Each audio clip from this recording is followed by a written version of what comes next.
हड़प्पा समाज में शासकों द्वारा किए जाने वाले संभावित कार्यों की चर्चा कीजिए। उत्तर: हड़प्पा सभ्यता के राजनैतिक संगठन के विषय में निश्चयपूर्वक कुछ भी कहना कठिन है।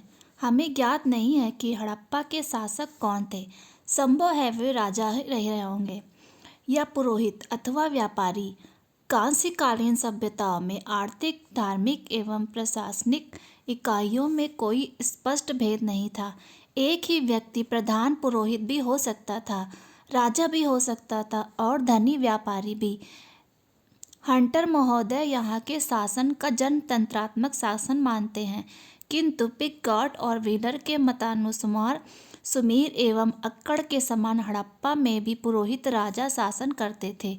कुछ विद्वानों के अनुसार हड़प्पा साम्राज्य पर दो राजधानियां हड़प्पा और मोहनजोदड़ो से शासन किया जाता था। कुछ अन्य विद्वानों के अनुसार संभवतः संपूर्ण क्षेत्र अनेक राज्यों, रजवाड़ों में विभक्त था और उनमें से प्रत्येक की एक अलग राजधानी थी। जैसे सिंध में मोहनजोदड़ो, पंजाब में हड़प्पा, राजस्थान में कालीबंगन और गुजरात में लोथल। कुछ अन्य विद्वानों के अनुसार हड़प्पा सभ्यता में अनेक राज्यों का अस्तित्व नहीं था, अपितु यह एक राजा के नेतृत्व में एक ही राज्य था।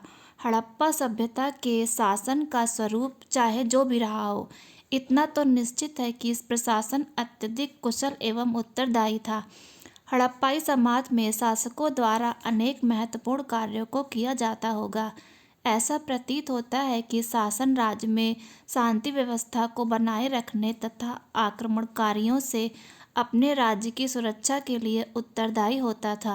हड़प्पा सभ्यता के सुनियोजित नगर, सफाई तथा जल निकास की उत्तम व्यवस्था, अच्छी सड़कें, उन्नत व्यापार माप-तौल के एक रूप मानक, संस्कृति विकास, विकसित उद्योग धंधे, संपन्नता आदि सभी इस तथ्य के प्रबल प्रमाण हैं कि हड़प्पा के शासक प्रशासनिक कार्यों में विशेष रुचि लेते थे।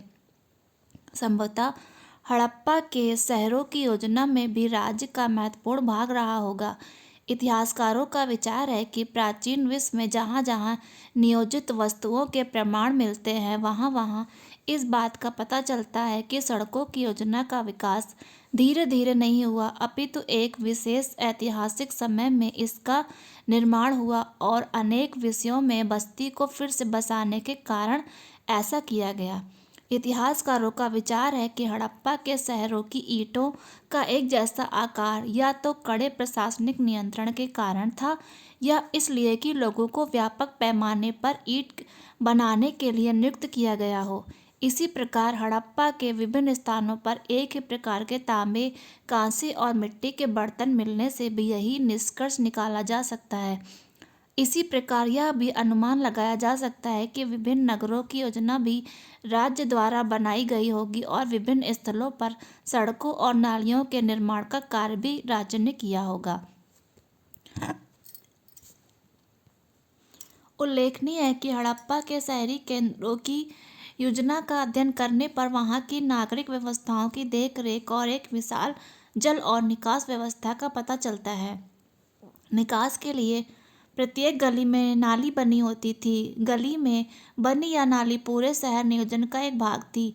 घर अपने अपने ढंग से अलग अलग इस कार्य को नहीं कर सकते थे। इसका स्पष्ट तात्पर्य है कि प्रशासन द्वारा स्वयं सभी कार्यों को नियंत्रित किया जाता था तथा इनकी देखरेख का कार्य भी होता था।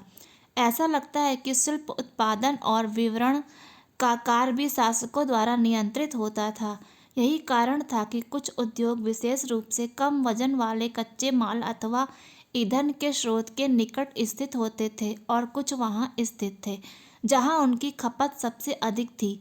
हड़प्पा और मोहनजोदड़ो जैसे नगरों में विशाल अन्नागारों का मिलना इसका प्रबल प्रमाण है कि हड़प्पाई शासकों को सदैव प्रजाहित की चिंता रहती थी। इसीलिए अनाज को विशाल अन्नागारों में सुरक्षित रख लिया जाता था ताकि किसी भावी आपात स्थिति में उसका प्रयोग किया जा सके।